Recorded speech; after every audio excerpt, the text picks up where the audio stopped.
नमस्कार, आप देख रहे हैं न्यू राजस्थान धरा न्यूज। सबसे पहले नोटिफिकेशन के लिए चैनल को सब्सक्राइब अवश्य करें।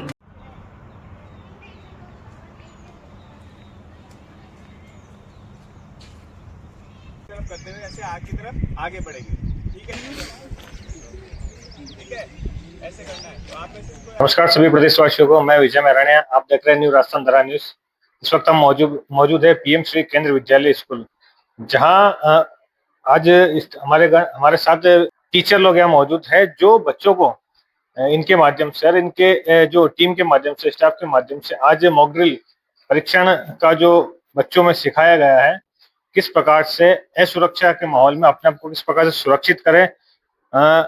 अधिक जानकारी के लिए बच्चों में किस प्रकार का इसमें उत्साहवर्धन रहेगा और बच्चे अपने आप को किस प्रकार से इस अनहोनी से बचा सके मॉक ड्रिल के माध्यम से। सर, सबसे पहले तो हमारे न्यूज चैनल में आपका स्वागत है। धन्यवाद सर। नमस्कार सर। सर, जैसे कि आज आप बता रहे थे कि आज बच्चों का मॉक ड्रिल के माध्यम से असुरक्षा के समय में किस प्रकार से अपने आप को सुरक्षित किया जाए, इसकी जानकारी बताइए सर। इसके पीछे का क्या उद्देश्य रहेगा और बच्चों में इसमें किस प्रकार से और अपने आप को विकसित कर पाएंगे सर?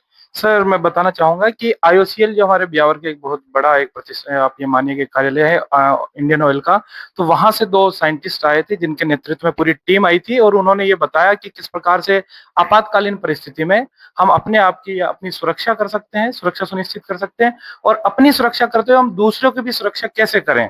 उसमें उन्होंने बताया कि अगर आग लग जाती है तो एक्सटिंग्विशर जो फायर है, जो सेफ्टी है, जो पाइपलाइन है, उसका हम कैसे उपयोग करें, या किसी ऑयल पाइपलाइन में आग लग जाए तो हम अपने आप को सुरक्षित कैसे रखें। इस संबंध में उन्होंने मॉक ड्रिल का भी आयोजन किया और यही विद्यालय में उन्होंने पूरी प्रक्रिया को समझाया नाटकीय रूप में कि किस प्रकार आग लगती है और उस आग को किस प्रकार बुझाया जा सकता है। सर, जिस प्रकार से आप बता रहे हो कि आईओसीएल के माध्यम से ये ट्रेनिंग प्रशिक्षण बच्चों को मॉक ड्रिल के माध्यम से समझाया गया, कितने बच्चों ने इसमें भाग लिया, कितने पार्टिसिपेट करे बच्चों में? सर, ये सुबह जो प्रार्थना स्थल है हमारे, उस प्रार्थना स्थल में ये आयोजित किया गया था जिसमें सभी बच्चों ने भाग लिया। बच्चों ने बड़े उत्साह के साथ इसमें भाग लिया और बहुत सारी जो सामान्य जानकारी बच्चों ने सीखी, जो कहीं ना कहीं छूट जाती है उनकी सुरक्षा के लिहाज से, उन्होंने सीखा और वो सीखकर उन्होंने ये भी विचार किया कि हमें ये दूसरों को भी बताना चाहिए ताकि वो भी इन चीजों से अपने आप को बचा सके।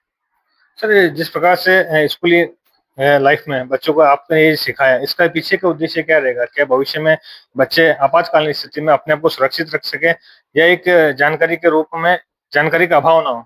सर, जैसे माननीय प्रधानमंत्री जी के नेतृत्व में एनईपी लागू की गई, तो एनईपी में जीवन कौशल से संबंधित जो है विषयों को भी लागू किया।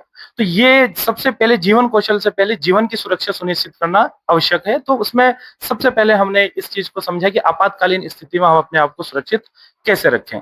तो बच्चों को हम मल्टी डायमेंशनल, बहुआयामी या बहुमुखी प्रतिभावान बनाने के लिए हम अलग अलग विषयों के साथ साथ जो है हम इस प्रकार के जीवन कौशल का ज्ञान देते रहते हैं। इस संदर्भ में हमारे यहाँ पे वोकेशनल लैब भी बनी हुई है जो इस प्रकार की अन्य जानकारी बच्चों को देते रहते हैं। सर, क्या आपके स्कूल में इस प्रकार की जो जो कैंप लगाया जा रहा है मॉक ड्रिल के द्वारा, लोगों को प्रशिक्षण, स्टूडेंट को जो प्रशिक्षण दिया जा रहा है, क्या भविष्य में इस प्रकार के आयोजन होते रहेंगे ताकि बच्चों को शिक्षा के साथ साथ अदर एक्टिविटी में भी अपनी प्रतिभा दिखाने का मौका मिल सके?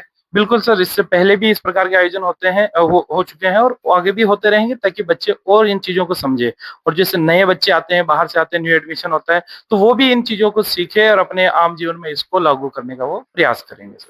सर, एक छोटी सी लाइन में बच्चों को क्या संदेश देना चाहेंगे कि किस प्रकार से आपातकालीन स्थिति में घबराए ना? क्योंकि देखो सर, बच्चे होते हैं, ईश्वर का रूप होते हैं, विकट परिस्थिति में कहीं ना कहीं घबराहट से महसूस हो ही जाता है। सर, बच्चों को क्या संदेश देना चाहिए? बच्चों के साथ सबसे पहले ये कि जैसे कि पढ़ा रहे हैं कक्षा में, तो सबसे पहले जो शिक्षक वहां पढ़ा रहे हैं उनको स्टेबल रहना, उनको नहीं घबराना। और बच्चों को जो उससे संबंधित जो जितने भी निर्देश उनको देकर बच्चे प्रयास करें कि घबराए नहीं, भगदड़ ना मचाए, क्योंकि हो सकता है कि उस आपातकालीन स्थिति से उतना नुकसान हो जितनी भगदड़ से हो सकती है।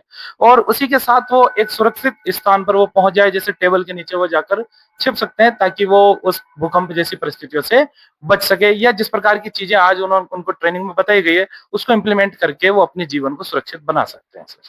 धन्यवाद सर, अपना कीमती समय हमारे साथ देने के लिए। तो जिस प्रकार से सर ने बताया कि आज केंद्रीय विद्यालय स्कूल में जो ये आईओसीएल, इंडियन ऑयल कॉर्पोरेशन के माध्यम से बच्चों को आपातकालीन स्थिति से बचने के लिए जो सुझाव दिए गए हैं, जो प्रशिक्षण दिया गया है, जो कि काफी सराहनीय है। और मैं इस हमारे मीडिया चैनल के माध्यम से भी इस स्कूल के स्टाफ का और स्कूल का धन्यवाद देना चाहूंगा कि शिक्षा के साथ साथ उन्होंने अदर एक्टिविटी में भी बच्चों को इस प्रकार की जो एक्टिविटी बताई है उसमें अपने आप को किस प्रकार से धैर्यपूर्वक, सहजतापूर्वक मदद कर सके और दूसरों की भी मदद हो सके।